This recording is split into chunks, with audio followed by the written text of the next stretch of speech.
It feels so satisfying to have built my own house from the ground up. I also love that it forces me to think about where I put my stuff, what I bring in the house. I love the size of it. It's just enough space to feel like you have everything you need. It's a home and it's a cocoon. I was inspired to build a tiny house for several reasons. One being that I didn't want to rent anymore, but I didn't have enough money to buy a house, and I also didn't know where I wanted to live. So a tiny house on wheels was the perfect option. I wanted to create the most open tiny house that I could, having that sort of Scandinavian open, airy feel, trying to be as minimal as possible in my design. I didn't have any building experience before this project, so I had to do a lot of research and make sure I was doing everything right. I was working on it for so long, for over 2 years. I had a little bit of help along the way, including my dad who's a carpenter, and a lot of people helping out here and there. It's 10 feet wide by 24 feet long, and that is over the normal road limit. The road limit is 8.5 wide. So this is the living room. I have high ceilings, sort of vaulted ceilings to create that open space, a built-in small little sofa, and so the couch is a very custom built design. I wanted just a small space to sit because for me it was way more important to have this big open area where I could stretch, do yoga and things like that. I have a little wood stove in the corner here with all my plants. I have a lot of flowers about because I work as a floral designer for a flower farm. So I'm always bringing home the rejects.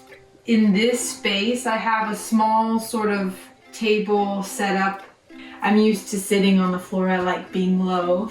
And then next to it I have a desk area that my partner uses for his work. And I have these 2 big French double doors which let in a lot of light, and both of them can be opened up.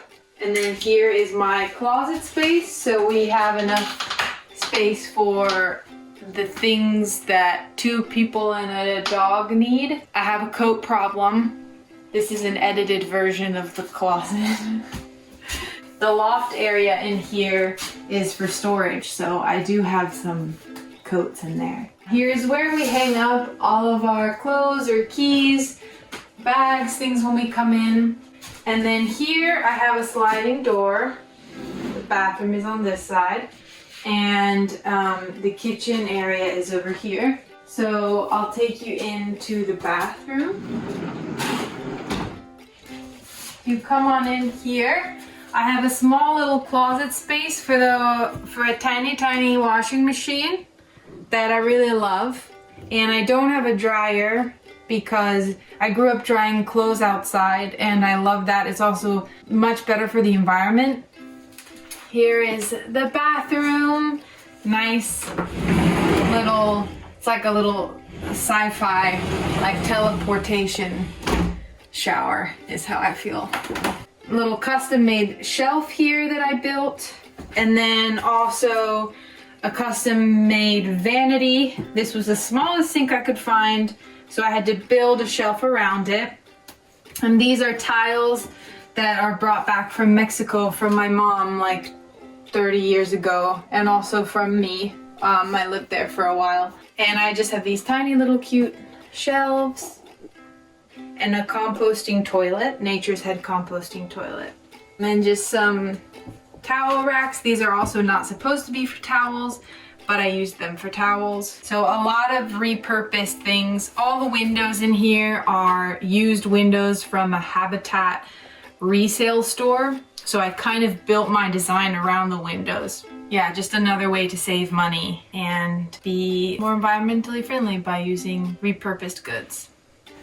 Here's my kitchen that I'm really proud of because there's so much custom thought and design that goes into it in terms of its space. This is a little bit more shallow, this countertop, and this is a piece of wood that's actually from the land around here that I sanded a bunch and then tung oiled. I've got a 2-burner stove, and then this whole cabinetry is custom built. My father had worked a little bit doing fine furniture, and so he helped me construct this. We even have these custom little sliding doors with a hidden microwave in there. Storage, extra storage. This is where the trash can and the recycling live.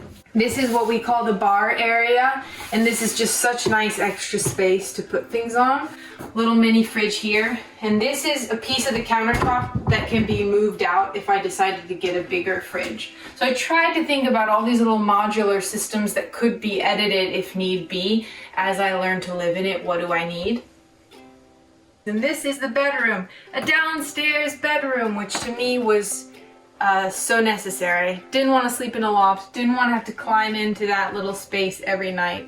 I got a lot of storage underneath there. There's a secret door that opens up, and have these big pull-out drawers, 4 of these that are really deep and big to store everything in there. Nice bookshelf up here, hooks to hang things. And then there's a lot of just art touches around here that are very personal to me, like concerts I've been to, pictures I've taken while traveling, and things that people have made me. Living in a tiny house, you're really aware of your footprint. There was a lot less material went to building this space, and it's also wired up that eventually it will go solar. Some of the downsides would be like the composting toilet is a lot tougher than I imagined. We have one that diverts solid from liquid, and you have to empty the pee jug like every day, and then changing and cleaning out the toilet you have to do every 2 to 3 weeks. Also, moisture was a big issue, so I have to keep opening windows and figuring out how to create good airflow. I love that I have built it. I love that I know every single inch of it, that I know every stud in the wall. I just love that I know this space. Throughout my build, I learned a lot about tools. Before, I didn't know what a chop saw was, I didn't know what a jigsaw was, I didn't know how to use a table saw, and now I feel comfortable around all these different tools, and that feels really powerful because that can help me create other things. And I love building tiny houses. Apparently now I'm hooked, and each one I want to do, I want it to be nothing like the one I previously did. On my YouTube channel called Dirtbag Minimal, there you can see what crazy new tiny house adventures I'll be getting into.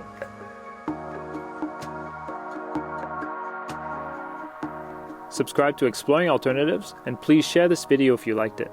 You can also follow Dirtbag Minimal on YouTube and Instagram. Thanks for watching.